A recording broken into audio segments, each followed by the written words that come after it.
오늘 시편 79편 4절에서 10절의 말씀을 가지고 고난당하는 성도의 기도라는 주제로 하나님의 말씀을 상고하려고 합니다. 우리가 세상에서도 여러 가지 어렵고 힘들면 누구에게 도움을 청하거나 도울 자를 찾거나 이렇게 살피는 그런 모습이 있습니다. 특별히 우리는 하나님을 우리 아버지로 믿는 하나님의 자녀로서 환경과 여건과 또는 육체와 모든 것들이 어렵고 힘들 땐 하나님 앞에 기도하는 것이 우리의 본분이고 또 우리의 본능입니다. 오늘 고난당하는 성도가 기도하는 것을 하나님은 다 들으십니다. 그런데 우리가 기도했는데 하나님은 다 들으셨다고 하는데 응답이 전혀 된 것 같지 않을 때가 있습니다. 자녀들이 부모님한테 자기의 어떤 필요한 것, 또 어떤 목적, 구할 것을 얘기를 했습니다. 그런데 부모가 알았다, 기다려, 며칠 후에, 몇 시간 후에 이렇게 해놓고는 전혀 반응이 없습니다. 오늘 왜 그럴까요?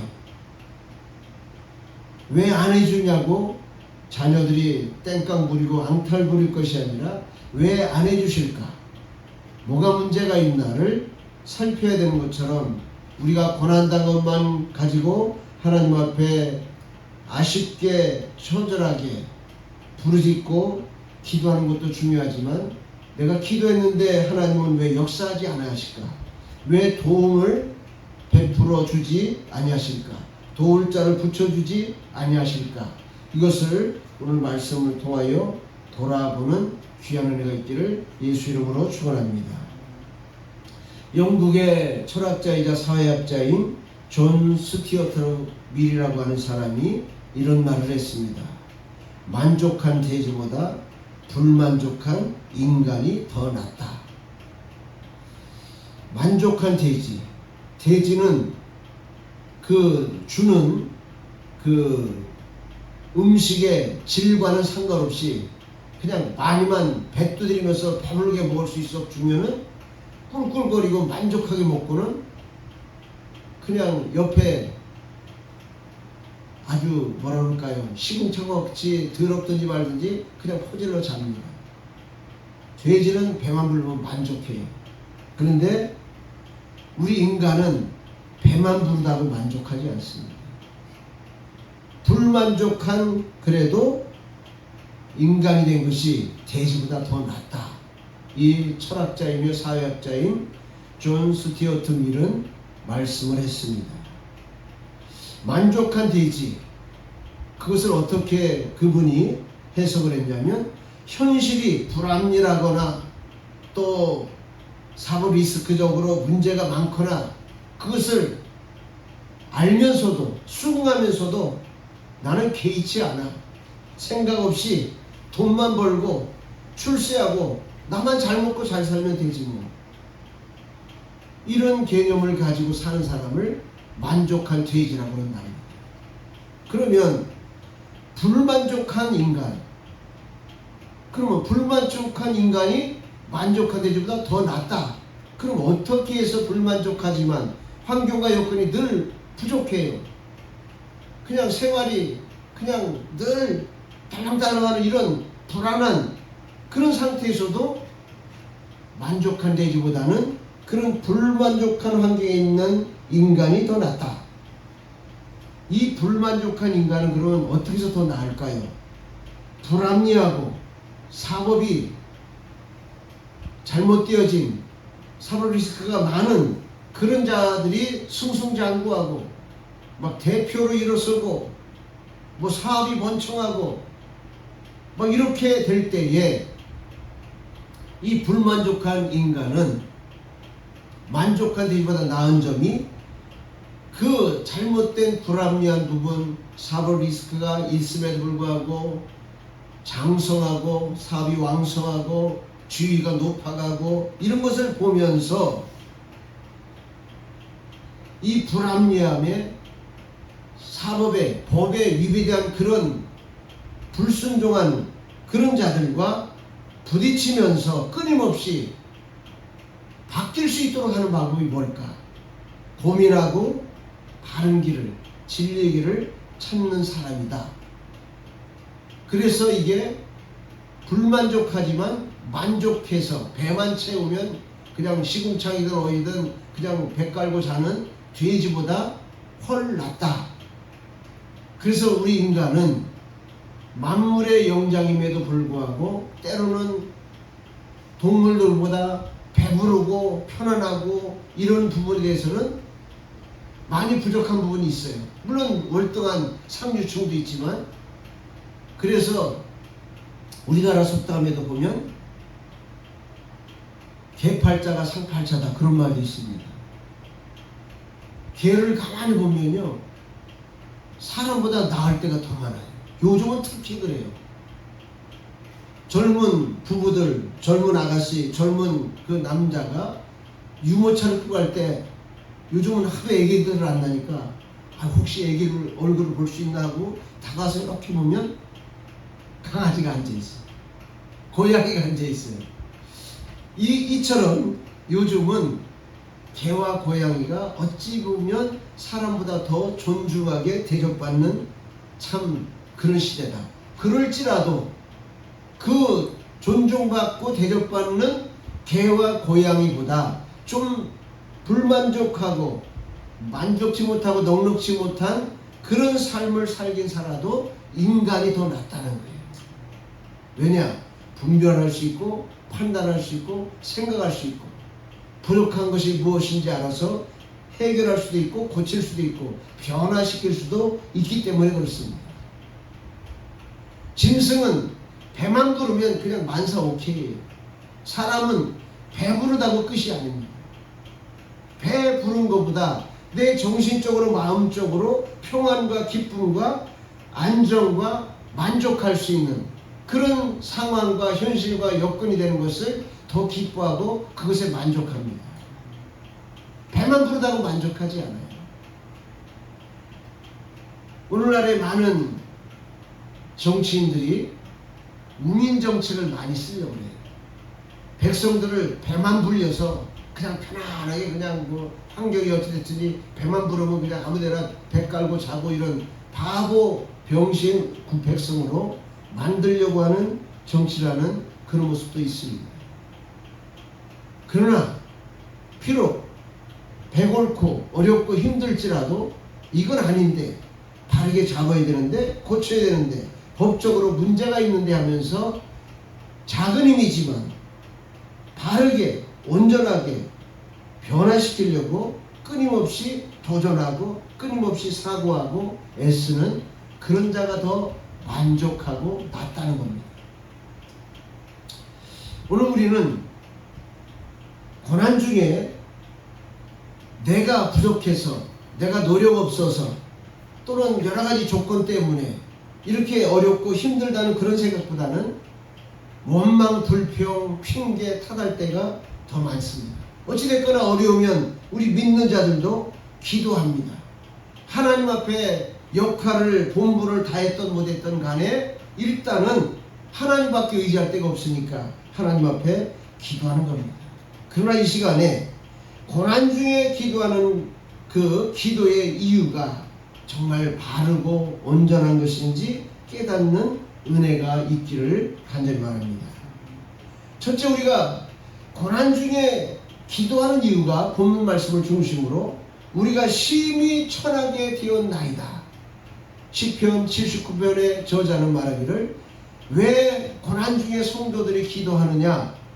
내가 전지전능한 하나님을 아버지로 섬기고 믿고 하나님의 백성, 하나님의 자녀로 가면서도 내 삶은 왜 이렇게 천박하고 초라하고 어렵고 답답하고 안 풀리는가? 남들이 전능한 하나님을 믿는다고 하면서 너 되는 꼴이 뭐냐?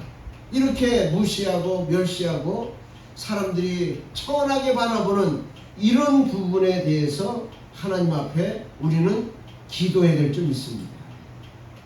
시편 오늘 79편 8절에 보니까 우리 열조의 죄악을 기억하여 우리에게 돌리지 마옵소서. 우리가 심히 천하게 되었사오니 주의 긍휼하심으로 속히 우리를 영접하소서. 시편의 저자는 자신의 삶의 모습이 천박하게 된 이유를 찾아 부르짖습니다. 자신이 어려워지고 힘들고 모든 것이 펼쳐나가지 못하고 콱콱 막히는 이유가 뭔가 봤더니 시편의 저자도 발견한 것이 내 열조들의 죄악 때문에 그렇구나. 내 앞선 1세대가 선배들이 우리 조상들이 선조들이 제대로 바르게 뭔가를 뼈대를 기틀을 세워놓지 못하고 그것을 물려줬기 때문에 그렇구나 라고 발견을 했어요. 그러면 이것만 가지고 원망하고 불평하고 핑계댄다고 문제가 해결되느냐? 그렇지 않다는 것을 오늘 시편의 저자는 말합니다. 우리가 이런 조상들의 죄악의 그 열조들의 잘못된 모습으로 말미암아 우리가 이렇게 심히 처하게 되었는데 우리에게 이 고난을 돌리지 마옵소서. 왜냐? 주의 긍휼하심으로 속히 우리를 영접하소서. 주의 긍휼하심. 말하자면 이 시편의 저자는 천박하게 된 이유를 찾았지만 그 이유 때문이지만 원망 불평하기 전에 나는 그런 전지전능하신 하나님 아버지를 모시는 자녀로서 그 아버지 앞에 불쌍히 여김과 긍휼히 여김을 받을 수 있도록 얼마나 아버지의 마음을 기쁘게 그렇게 했는가를 하나님 보시고 속히 우리를 영접해달라는 건 뭡니까? 받아주옵소서 그 말입니다. 그만큼 시편의 저자는 조상들의 잘못된 범죄로 말미암아 가세가 무너지고 환경이 무너지고 이렇게 복받지 못한 저주스러운 환경이 주어졌지만 심히 사람들에게 주변 사람들에게 천박하게 대접받는 모습은 인정하지만 또한 이 환경과 여건에서 아버지 하나님을 영광 돌리는 그러한 모습으로 전환해 보려고 문제를 파악하고 해결하려고 하나님의 불쌍히 여김을 받기 위하여 애쓰고 노력한 모습을 살피시고 이제 우리를 영접해 주옵소서. 이렇게 간절히 하나님 앞에 탄식을 하는 것을 봅니다. 우리 열주의 죄악을 기억하여 우리에게 돌리지 마옵소서. 지나간 과거를 우리에게 돌리지 마옵소서. 오늘 현실의 안 좋은 여건 속에서도 우리는 나름대로 최선을 다하여 애쓰고 하나님께 찬양하고 영광 돌리고 하나님의 참된 이름에 덕과 이익을 끼치는 모습이 되기 위하여 애쓰고 힘쓴 그 열정을 보시고 이제는 우리를 영접하소서. 버려두지 마시고 거두어 주옵소서.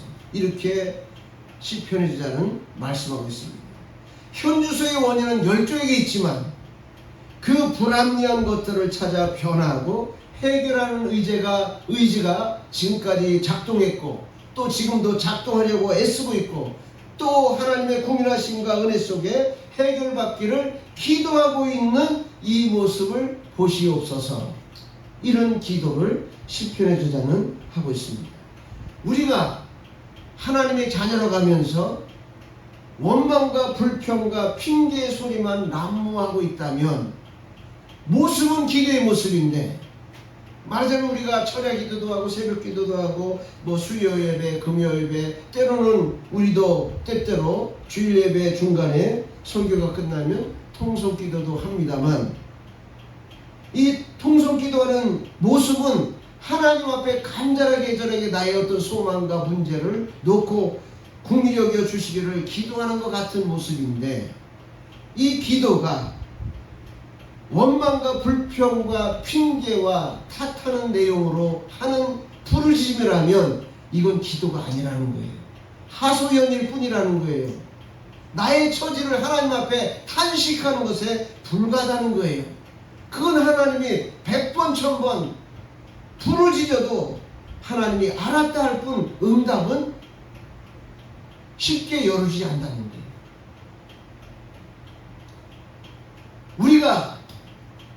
제가 이재명 대통령을 잘 압니다.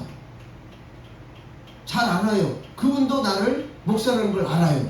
그런데 알 뿐이지 그와 나와의 관계가 그렇게 끈끈하거나 아주 그냥 애절하거나 그런 관계가 없어요. 그러면 알 뿐이지 애절하거나 절절하거나 이런 관계가 아니기 때문에 내가 어떤 다급한 절박한 문제가 있을 때 대통령님 어떻게 좀 도움을 주십시오 한다고 한들 도와주겠습니까? 나와 관계가 없어요. 그저 알 뿐이야. 당신은 이 나라의 대통령이고 당신은 이 나라의 백성이고 이런 정도로 알 뿐이지 내가 저 사람을 위해서 뭔가 어려울 땐 도와줘야지. 대통령 어려울 때 내가 표 한 번이라도 찍어줘야지. 이런 어떤 절절한 관계가 돼야 되는데 우리는 일면식도 없어요. 그냥 각자가 알 뿐이지. 그럴 때는 알 뿐 아무런 절박할 때 도움이 안 돼요. 혹시라도 하나님과 내 사이가 하나님을 내가 부르짖고 내가 하나님의 자녀입니다. 예수의 보혈로 구원받았습니다. 이렇게 해서 하나님을 알고 부르짖는데 하나님도 나도 너를 안다. 그럴 뿐이야. 나도 알 뿐, 하나님도 알 뿐. 아무 반응이 없다는 것은 그만큼 하나님이 원하는 하나님 마음에 감동을 주는 그런 의지와 행함과 모습이 없다는 거예요. 우리의 삶에. 그런 상태에서 아무리 통성 기도를 하고 맨날 며칠 기도를 하고 목사님들 만나면 그분들은 보통 하루에 새벽에 기도하면 3시간씩 한다. 어떤 분은 하루에 10시간씩 한다. 막 그런 기도를 한다고 자랑을 하시는 스펙을 쌓아놨다는 거예요. 그런데 막상 이렇게 만나보면요.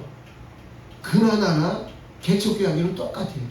그렇다면 기도를 그렇게 많이 했었다 할지라도 하나님과의 관계에 있어서 깊은 관계가 되어 있지 못하다는 거예요.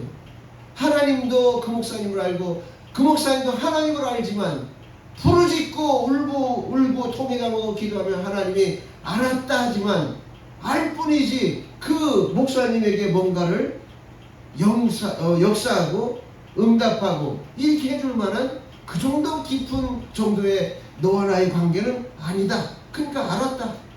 들었어. 너의 소망을 들었어. 원하는 것을 알고 있어. 이런 관계로 끝난다는 거예요. 그래서 온전한 기도는 뭐냐면 나의 자아를 발견하여 나의 인격을 그리스도인답게 변하여 성화되어 가는 것이 기도입니다. 그냥 주여 탄식하고 콧물을 흘리고 막 어떤 분은 얼마나 그렇게 기도를 하는지 화장지통에 화장지가 끝없이 막 이렇게 시켜나가는데 물론 그런 기도도 필요합니다. 다만 그 기도가 하나님이 가슴에 정말 울림을 주는 기도냐 그냥 너만 울림을 가지고 그냥 탄식하는 그런 기도냐 그걸 우리가 잘 분별을 해야 될 점 있습니다. 그래서 기도를 심실하게 진실하게 하다 보면 자신을 알게 돼 있어요. 그래서 기도를 하면 예수님께서 바울 서신을 보면 바울 사도를 통해서 우리가 거룩해지는 것은 기도와 말씀뿐이라고 했어요. 기도하면서 말씀을 보면서 이렇게 나에게 문제가 있었구나 이런 것을 깨닫고 그것을 내 자신을 알고 변화돼야지 바뀌어야지 새로워져야지 도전하고 의지를 발동하다 보면 점점 내가 예수 닮는 단계로 한 걸음 한 걸음 성장하게 되는 줄 믿습니다. 우리가 온전한 기도로 성화된다는 것은 그리스도인답게 된다는 것은 우리 안에 신의 성품을 담게 되었다는 거예요. 바울서신의 고린도서 4장에 보면 너희 안에 하나님의 성령이 거하심 성전임을 알지 못하느냐.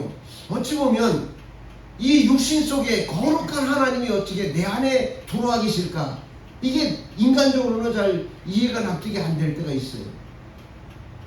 그 우주 천하를 품으시고 창조하신 하나님이 이 적은 속 안에 어떻게 들어오실 수 있을까? 이해가 안 될 수 있는데 그 말씀의 뜻은 뭐냐면 내가 기도와 말씀을 통해서 날마다 더 내 자아를 변화시켜가고 그리스도로 성화되어져 가면 갈수록 내 속사람이 예수를 닮아간다는 거예요. 신의 성품이 닮아져 간다는 겁니다. 우리가 어린아기를 응애하고 나면 그 아이는 부모의 천성을 성품적으로 타고 태어난 겁니다. 그렇지만 이 얘기가 응해하면서 바로 엄마 아빠의 그 모든 성품이나 모든 소질이나 자질이나 모든 것을 다 알 수 있습니까? 몰라요. 엄마 품에서 젖을 먹으면서 1살, 2살, 3살 이렇게 10살 자라가면서 엄마 아빠한테 칭찬도 듣고 때로는 야단도 받고 막 구박도 받고 이러면서 엄마 아빠가 원하는 뭔가가 엄마 아빠의 성품이 어떤 것이라는 것을 알아가면서 그 인격이 엄마 아빠를 닮아가는 겁니다. 우리도 마찬가지입니다. 하나님을 예수 금방 믿었다고 예수의 모든 것을 알 수 없어요. 도둑이 금방 예수 믿었다고 천사가 되나요? 그 습관이 나도 모르게 어디 좋은 곳에 지나가면 나도 모르게 손이 간다는 거예요. 그 사람들은 습관적으로. 그게 하루아침에 안 되는 거예요. 날마다 말씀과 기도로 내 자신, 내 자아를 알고 다듬어가고 변화시켜가고 이제 점점점 성화되어 갈 때에 나는 하나님의 인격을 닮은 신의 아들이 되는 겁니다. 우리가 성경에 보면 요한복음 8장 35절에 성경은 폐하지 못하나니 하나님의 말씀을 받은 사람들은 신이라 예수님이 직접 말씀했어요. 율법에 그렇게 기록되어 있지 않느냐. 하나님의 말씀을 받은 자는 신이라는 거예요. 그럼 내 육체를 가진 내가 어떻게 금방 신이 됩니까? 시공초월하는 천사 같은 신이 된다는 뜻이 아니고 하나님 말씀을 듣고 그 말씀으로 내 자신을 살피고 하나하나 날마다 다듬고 변화되어져 가서 성화되어져 가면 내 성품이 신의 성품으로 닮아져 간다는 거예요. 말씀을 들을 때만이 신의 성품으로 내가 닮아져 가고 내가 그리스도가 되는 겁니다. 언젠가는 예수님처럼 우리도 육체도 신령화돼서 아주 밀폐된 공간도 투과할 수 있고 초월할 수 있고 순식간에 우리가 달나라도 별나라도 갈 수 있는 그런 신의 입장으로 그런 위치로 주님이 오시는 날 될 겁니다. 그러나 지금은 육신이 있는 동안에는 내 영혼은 신의 성품을 닮아가지만 항상 한계에 부딪힙니다. 항상 죄의 속성이 있는 그런 한계에 부딪혀서 보는 것마다 생각하는 것마다 육체적인 정욕과 욕망과 욕심과 이런 거로 자꾸 그런 거를 우리 육체를 자꾸 보면서 말씀을 보면서 자꾸 나를 다듬어가서 이제 신의 성품으로 바뀌지고 닮아져가는 그 모습이 바로 하나님 말씀을 받은 사람들은 신이라고 한 그 예수님의 말씀의 뜻이 거기에 있는 겁니다. 그러므로 우리는 하나님의 자녀이면서 신의 성품을 닮은 하나님의 백성입니다. 어떻게 보면 우리는 작은 예수입니다. 작은 예수. 우리 아버지 어머니는 큰 어른이라면 자녀는 작은 그 부모의 자화상이에요.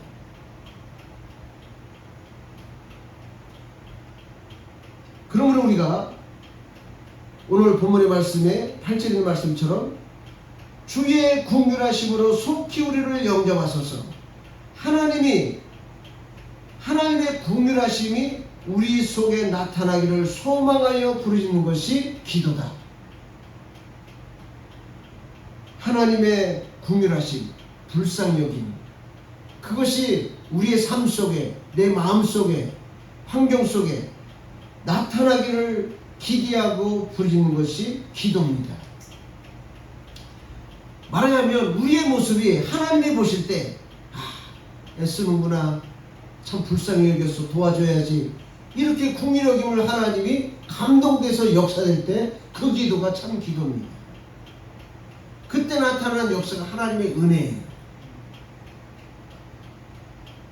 그러므로 우리가 하나님의 자비하심이 우리 삶 속에 속히 임재하기를, 우리를 영접해 주시기를 사모하여 몸부림치며 짧은 시간이든 긴 시간이든 기도해야 될 줄 믿습니다. 예수님께서 말씀하신 기도는 너희가 은밀한 중에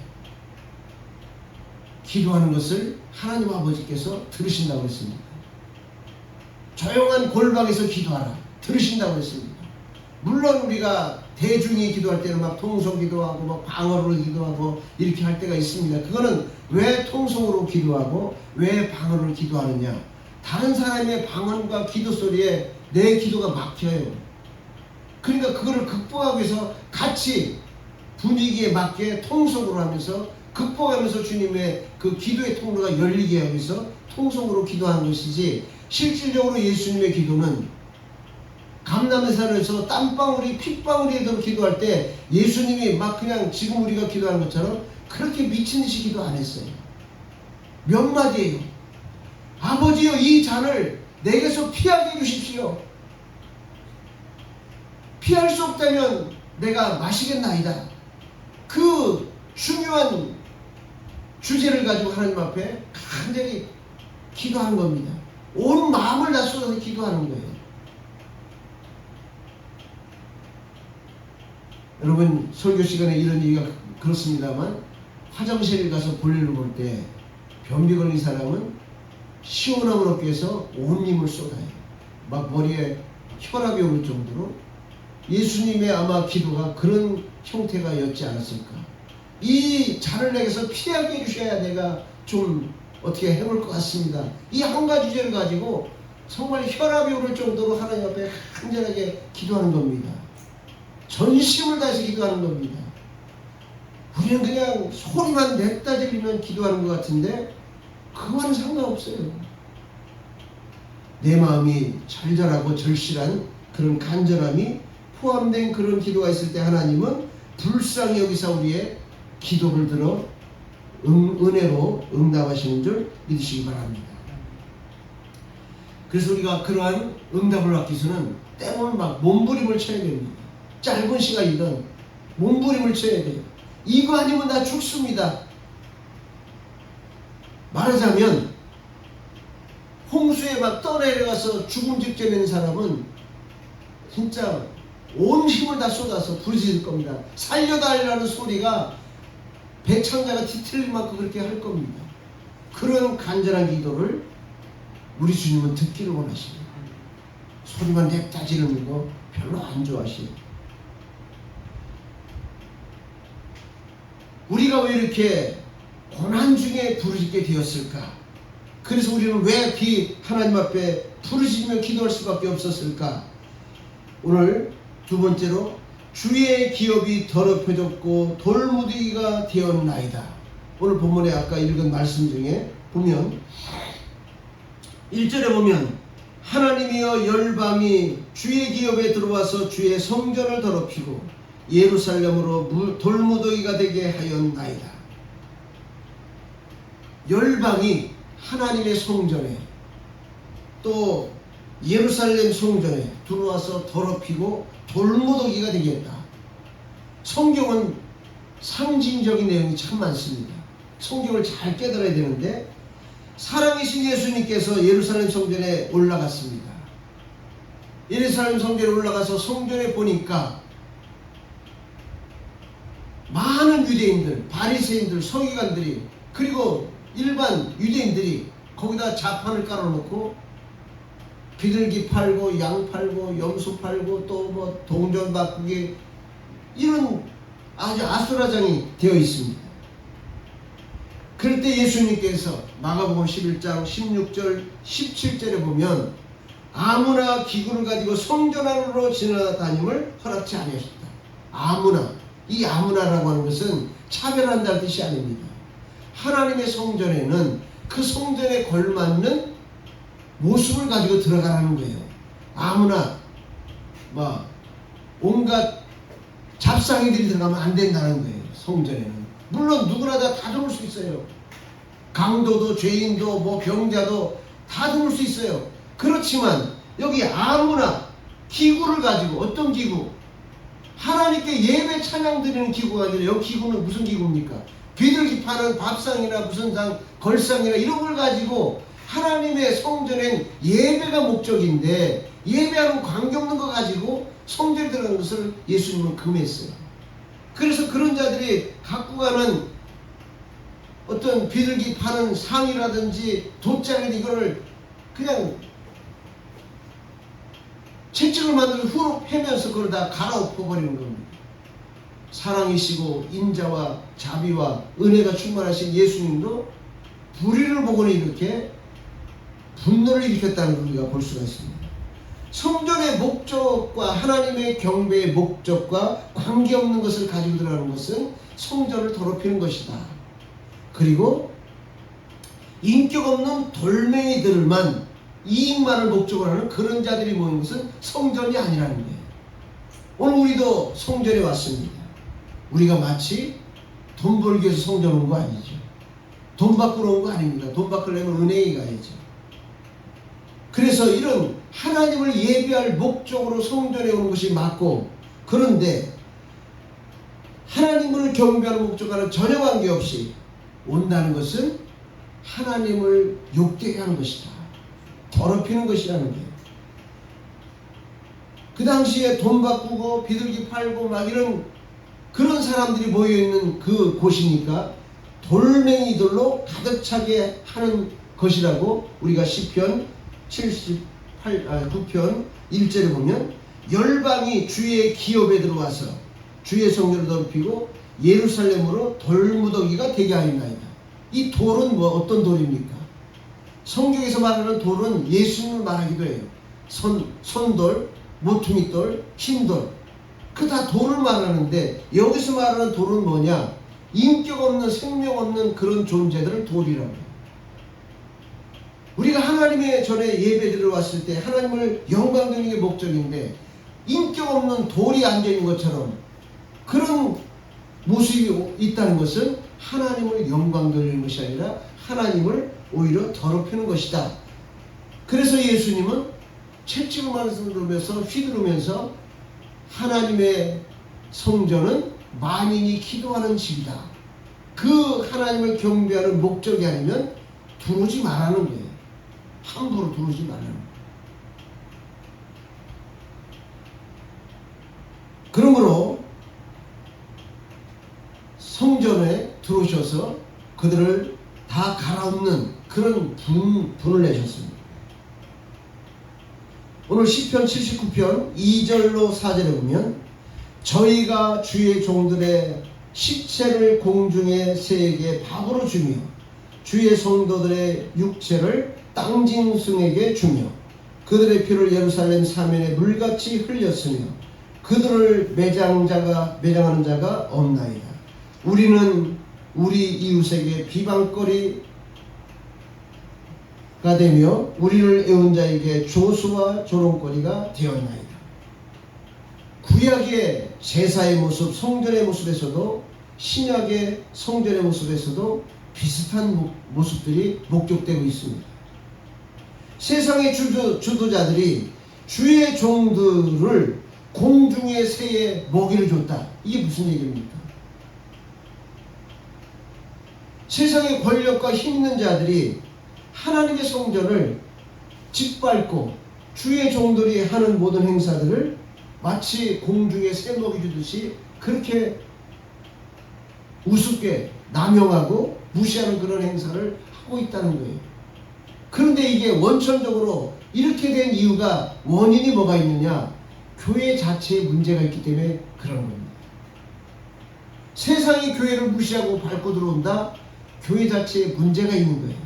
목사님부터 직분자들부터 성도들에게 문제가 있어서 세상으로부터 멸시와 천대받게끔 변화되어져 버렸다는 거예요.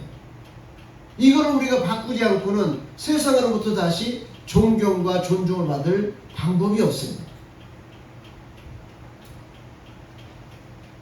즉 사단과 이단자들에게 먹잇감이 되는 겁니다. 교회가 잘못되면. 또 성도들이 땅 짐승은 뭡니까?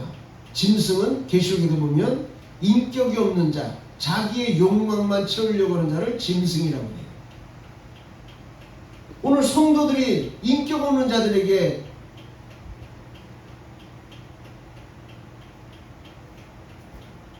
말하자면 먹잇감으로, 놀잇감으로 주어진다는 게 무슨 얘기입니까? 성도들이 세상에 나가서 믿지 않는 자들에게 웃음거리가 되고 멸시거리가 되고 천대거리가 된다는 것은 그들에게 귀감이 되지 못하고 본이 되지 못하고 바른 하나님의 자녀다운 삶의 모습을, 덕과 이익을 끼치지 못했기 때문에 그렇다는 겁니다. 그래서 결론적으로는 교회가 멸시천대를 받는 것은 교회의 잘못이라는 거예요. 그래서 우리는 우리 자신들을 말씀을 듣고 기도하면서 날마다 돌아보고 변화되어 성화되는 그런 모습이 될 때에 회복의 역사가 이루어지게 된다는 겁니다. 우리는 우리 이웃에게 비방거리, 조속거리, 조롱거리가 되었나이다.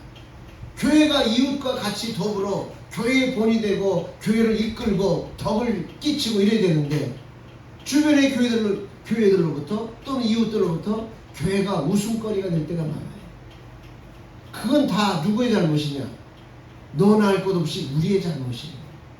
그래서 우리가 말씀대로 진리대로 하나님의 자녀라는 정체성, 성도라는 정체성, 교회 다니는 그런 신도라는 정체성을 말씀을 통하여 날마다 정립하고 다듬고 기준을 삼아서 우리가 온전해질 때 세상으로부터 함부로 무시를 받지 않습니다.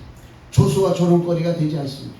회복하는 방법은 우리가 먼저 자성하고 우리가 먼저 말씀으로 다시 온전히 쓰는 겁니다. 세상을 탓해서는 안 돼요. 내 자신을 먼저 탓합니다. 교계에서는 천주교가 구원이 있다 없다 그런 걸 논합니다. 저는 그런 걸 논하기 전에 천주교에서 딱 하나 본받을 것은 뭐냐면 그들은 이걸 많이 가르쳐요. 가끔 그 전에 택시를 타보면 그 택시 기사님 위에 이렇게 무슨 그림 같은 게 액자 같은 게 걸리는데 뭐라고 써있냐면 내 탓이로다. 그래서 천주교 사람들은 문제가 생기면 상대를 먼저 원망하고 탓하고 원망하기보다는 내 탓이다. 내가 부족하다. 내가 덕이 부족하구나. 항상 자기를 먼저 탓한다는 거예요. 자기를 먼저 돌아본다는 거예요. 그럴 때 발전이 있어요. 남을 원망하고 불평하고 핑계대다 보면 자기는 발전이 안 됩니다. 정체되고 다른 사람들은 발전해 가기 때문에 나는 처지는 거예요.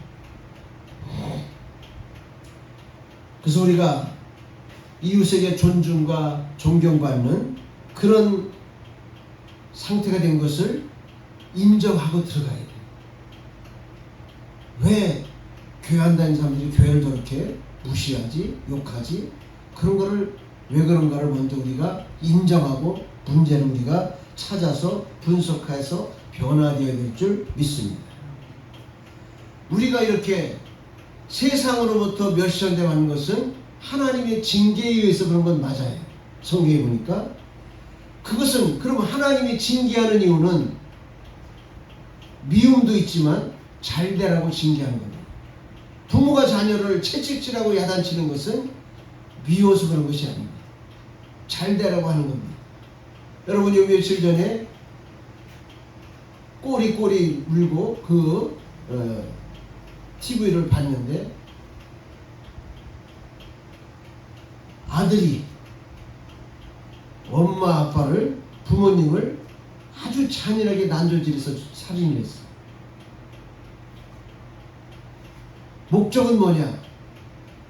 빨리 재산을 내 거로 만들어서 마음껏 도박하고 마음껏 그냥 어디 여기저기 안 좋은데 막 다니면서 지멋대로 막 그냥 휘젓고 다니고 싶은 그런 욕망이 있어서 그래. 그러기 전에 부모가 굉장히 잘 사는 강남에서 최고 부자 그런 정도예요.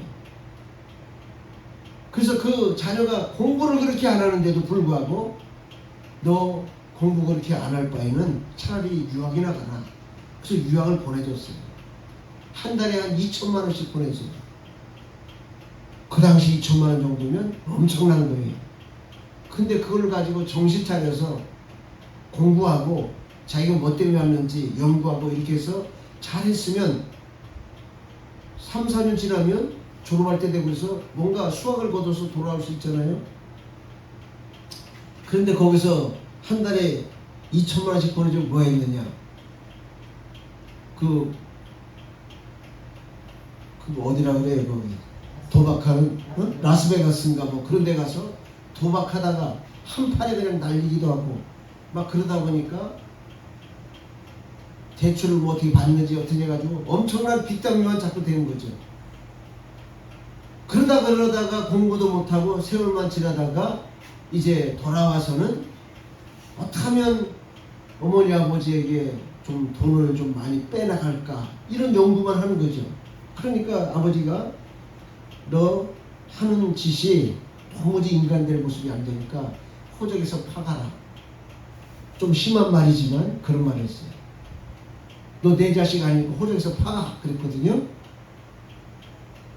그 말은 정말 파가라는 얘기예요? 아니면 어떻게 하라는 거예요? 자녀가 뭐 잘못했어. 너 보따리 싸가지고 나가. 그러면 정말 보따리 챙겨가지고 나가야 돼요? 뭐 하라는 거예요? 우리 강호고는 그런 일이 없는데 엄마가 화가 나서 너 가방 싸들고 나가 그랬어. 알았어 나갈게.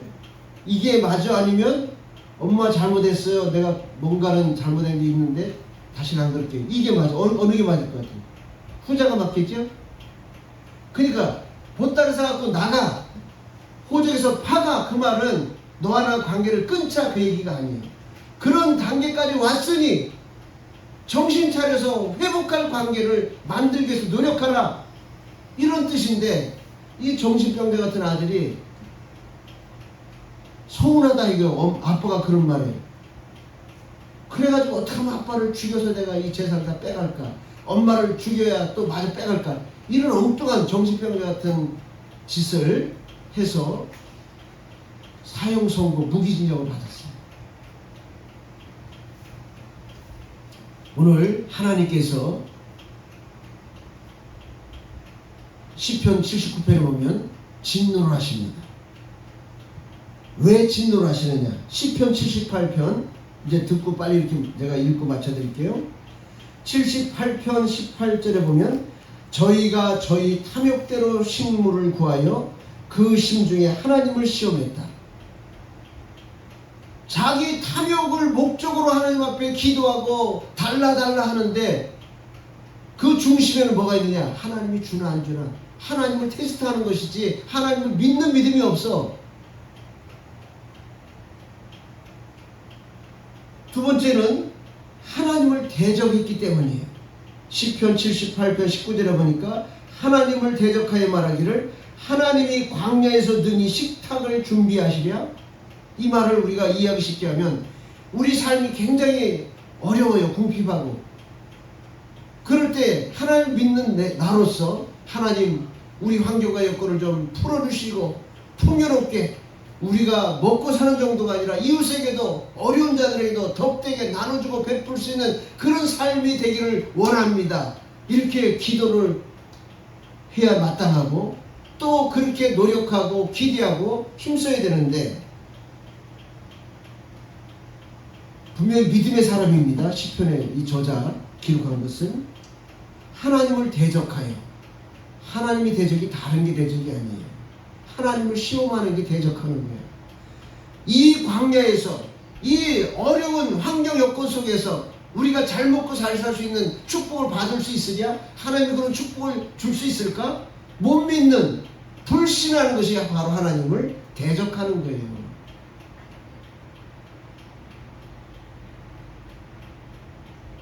이 못된 자녀들이 이런 게 있어요. 엄마 아빠가 힘들게 애쓰고 그래서 이렇게 잘 양육을 했는데 때로는 막 야단치고 그러면 엄마가 나에게 해준 게 뭐가 있어? 아빠가 나에게 해준 게 뭐가 있어? 그런 모습과 똑같은 거예요. 대적이 다른 게 아니에요. 하나님이 그렇게 축복하시고 그렇게 출애굽을 430년 노예생활하는 가운데서 출애굽을 시켜서 이제 가나안 복지로 이제 인도하시고 이끌으시고 그 과정에 어려움이 있습니다만 항상 안전하게 이끄시는데 이끌 때는 하나님 최고 그랬다가 어려워지면 배고프면 목이 갈증이 생기고 힘들면 하나님이 어디 있어 이렇게 또 원망으로 바뀌어요. 이게 바로 하나님을 대적하는 거예요. 불신이 곧 하나님을 대적하는 겁니다. 세 번째는 하나님의 능력을 의심하였기 때문에 하나님이 우리에게 때로는 어려움을 줄 수 있어요. 시편 78편 20절에 보니까 저가 반석을 쳐서 물을 내심에 시내가 넘쳤거니와 요거까지 인정을 했어요. 출애굽을 해서 3일길 가니까 그 사막길에 낮에는 땡빛이 얼마나 뜨거운지 쪄 죽어요. 밤에는 얼어 죽어요. 그런데 3일 길 가니까 물이 떨어졌어. 물을 찾을 길이 없어. 그러니까 이스라엘 백성들이 하나님이 우리를 애굽에서 파묻을 무덤자리가 없어서 사막에 이 광야에 끄집어내서 우리를 사막에서 다 죽게 해서 짐승의 밥이 되려고 하려나 막 이렇게 막 원망불평을 해요. 그러니까 하나님께서 반석을 쳐서 물을 내심으로 시내가 흐르게 해서 흡족하게 갈증을 다 회복을 합니다. 그때는 하나님 최고 영광을 돌려. 그런데 좀 있다가 배고프니까 떡을 주시며 백성을 위하여 고기를 예비하시랴. 이게 말입니다. 감정의 기복이 너무 세요. 하나님 믿는 사람들이 감정의 기복이 너무 세요. 주시면 금방 할렐루야 했다가 어려우면 놀렐루야 그러면서 하나님을 불신해버려요. 이런 감정의 기복이 너무 신앙의 깊이가 너무 얇다는 거예요. 냄비신앙인 것 같아요. 냄비신앙은 이 가스렌지를 세게 키면 불과 2, 3분 안에 바락 끓어요. 딱 끄면 금방 바락 하고 딱 끝나요. 이런 냄비신앙과 같은 얕은 신앙은 우리가 빨리 극복해야 될 줄 믿습니다. 아주 깊고도 아주 느긋하고도 아주 진중한 그런 신앙 우리가 성장해야 될 줄 믿습니다. 그러므로 하나님이 이렇게 원망불평하는데도 역사를 하셔요. 시편 78편 24절에 보면 하늘문을 여시고 만나를 비같이 내려주시며 27절에 보면 고기를 티끌같이 내리시며 이렇게 막 쏟아 부어줘요. 그렇게 원망하고 시험하고 막 불평하는데도 부어주십니다. 시편 78편 29절 30절에 보면 저희가 먹고 배불렀나니 하나님이 저희 소욕대로 주셨다. 우리가 부르짖으면 하나님이 요구하는 대로 다 주실 수 있어요. 배 터져 죽을 만큼 주실 수 있어요. 문제는 뭐냐? 소욕대로 주셨도다. 저희가 그 욕심에서 떠나지 아니하고. 욕심을 채워주면요 더 달라 하는 게 인간의 욕망이에요. 이 인간의 마음을 무엇으로 채울 수 없어요. 하나님의 말씀과 성령으로 채우지 않고는 참만족은 없는 겁니다. 하나님이 요구하는 걸 다 줘요. 물을 주고 고기를 주고 양식을 주고 뭐 다 줘. 그러니까 배불리 먹었어요. 그러면 하나님 앞에 감사하고 절제해야 될 거 아니에요. 욕심에서 떠나지 않으면 더 달래는 거예요. 인간은 주면 더 달래는 욕망이 있어요. 절제할 줄은 몰라요. 그래서 하나님께서 저희 식물이 아직 그 입에 있을 때에 하나님이 저희를 대하여 노를 바라사 줘보도 싹이 노라니까 이제 하나님이 진노하는 겁니다. 저희 중에 살찐 자를 죽인다. 자기밖에 모르는 살찐 자를 하나님은 잡아서 죽인다고 그랬어요. 이스라엘의 청년들을 쳐 엎드려 들이셨도다. 쳐서 엎드려 드린다. 힘과 능력을 과시하고 배부르고 자기만 챙기고 이런 이기적인 자들을 하나님 치신다는 거예요. 하나님이 주신 목적은 베풀고 나누라고 주는 거예요. 하나님이 왜 그렇게 잔뜩 부어주시며 또 진노로 그들을 치시느냐. 39절 40절을 보니까 저희는 육체뿐이라 가고 다시 오지 못하는 바람임을 기억하셨다. 하나님이 궁의력 있어 부어주고 채워주고 놀랍게 역사해 주시고 그러는데도 그들이 알지 못하고 더더더하고 원망하고 불평하고 하나님을 시험하고 믿지 아니하니까 하나님이 저들은 육체 욕망만 욕심만 채우는 육체의 뿐이구나. 저들은 가고 다시 오지 못하는 바람과 같은 존재구나. 저희가 광야에서 그를 반항하며 사막에서 그를 슬프게 함이 몇 번이고 하나님이 독생자 예수까지 다 줬는데도 하나님을 슬프게 하시죠. 그러니까 하나님이 아주 질렸다는 거예요. 질렸다. 그래서 하나님이 진노하시는 이유는 22절에 보니까 이는 하나님을 믿지 않으며 그 구원을 의지하지 아니한 영혼이라. 하나님은 우주 만물의 창조주 주인이십니다. 누구에게 다 주느냐? 하나님을 믿는 자, 하나님을 전폭하지 않는 자에게 다 주기를 원해요. 여러분, 욕심인 것 같지만 이런 꿈을 꾸세요. 하나님의 전부를 받을 거냐, 다 털릴 거냐. 둘 중에 하나를 우리는 택해야 돼요. 이 땅에 사는 동안에. 왜냐? 하나님의 자녀라면 하나님의 모든 것을 상속받을 권한이 있어요. 그런 기왕이면 재벌 총수의 자녀라면 기왕이면 많이 분복을 받는 게 좋지요. 찌끄러기 받는 것보다. 기왕이면 아주 튼튼한 알짜배기 기업을 받는 게 좋죠. 아주 다 쓰러져가는 파산 직전인 거 받아봤자 무슨 소용이 있어요. 전부 아니면 전부라는 그런 선한 욕심을 우리가 품어야 될 줄 믿습니다. 우리는 다시 가고 오지 못하는 바람이 아닌 하나님의 자녀입니다. 하나님의 백성입니다. 우리는 구원받은 하나님의 성도입니다. 이런 자부심과 긍지를 가지고 오직 굳건한 믿음에 서서 하나님 앞에 바로 설 때에 하나님은 긍휼을 베푸시고 우리에게 필요한 것을 더 주시고 더 주시고 다 주시기를 원하는 하나님 아버지심을 믿으시기를 예수 이름으로 축원합니다. 기도하겠습니다.